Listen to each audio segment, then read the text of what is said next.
AMD's Ryzen chips, especially their X3D lineup, are absolute beasts for gaming. And thanks to TSMC's advanced manufacturing nodes, the power efficiency is also incredible. But there's a catch. As AMD packs more and more transistors into these tiny processors, heat density has slowly become a serious issue for AMD chips. And to keep things from melting down, AMD introduced a performance limiter called the HTFmax, also known as the High Temperature Frequency Max. Sure, it keeps the chip from overheating, but it does that by sacrificing your performance. Welcome back to Nexify. Today we're looking at the hidden cost of in-game microstutters, the HTFmax limiter. If you've been experiencing random microstutters while gaming, trust me, it might not be your GPU or your drivers. It could actually be that top-of-the-line X3D chip. Here's why. AMD introduced the HTFmax limiter starting with the Zen 4 desktop processors, and it is heavily present in the 9000 X3D lineup. This limiter is hard-coded into the chip from factory, and there is simply no way to bypass or disable it. While the exact temperature threshold varies by the CPU model, for Zen 5 X3D chips, this limiter generally kicks in around the 60°C mark. So, how exactly does this frequency limiter affect your performance? Let's use the 9950 X3D as an example. When you first launch a game, the maximum frequency limiter might drop from 5750 MHz to 5550. This is completely normal because the game is now assigned to run on CCD0, which is capped at 5.5 GHz. But here's where the problem starts. As time goes on and the CPU temperature creeps past 60°C, the Fmax starts to throttle down.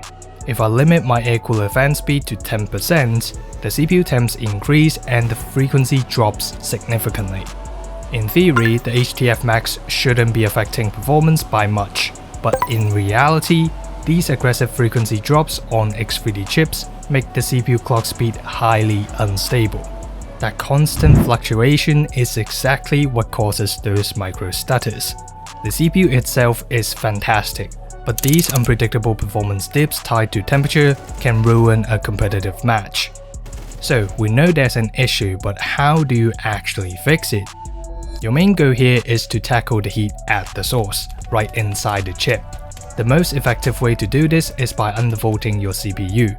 By jumping into your BIOS and tweaking the curve optimizer and curve shaper settings, you can essentially make your CPU to run on less voltage without losing any raw performance.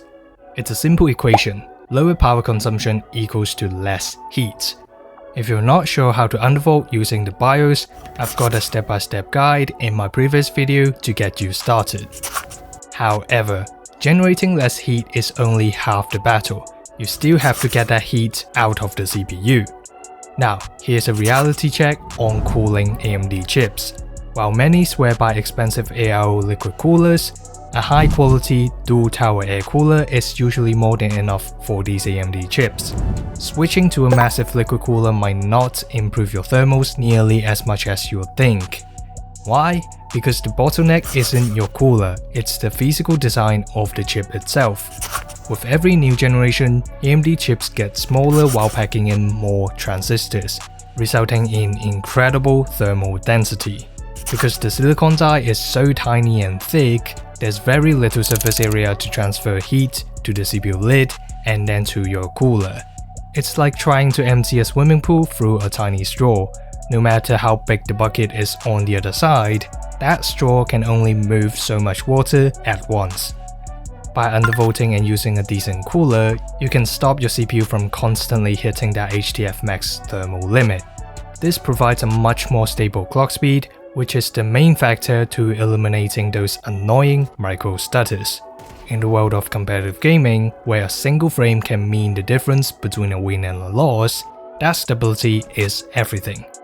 So basically, AMD's X3D chips are incredible pieces of tech, but their extreme thermal density means they run hot and hit that HTFmax wall very quickly. That invisible wall is what's causing your game to stutter.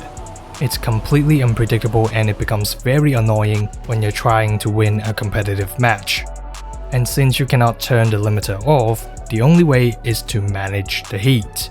By undervolting with the curve optimizer and pairing it with a capable cooler, you can keep those temperatures stable, and so as the chip's performance.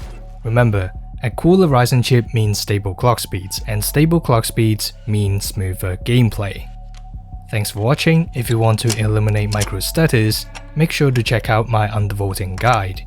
Don't forget to hit that like and subscribe. I'll catch you in the next one. Nexify out.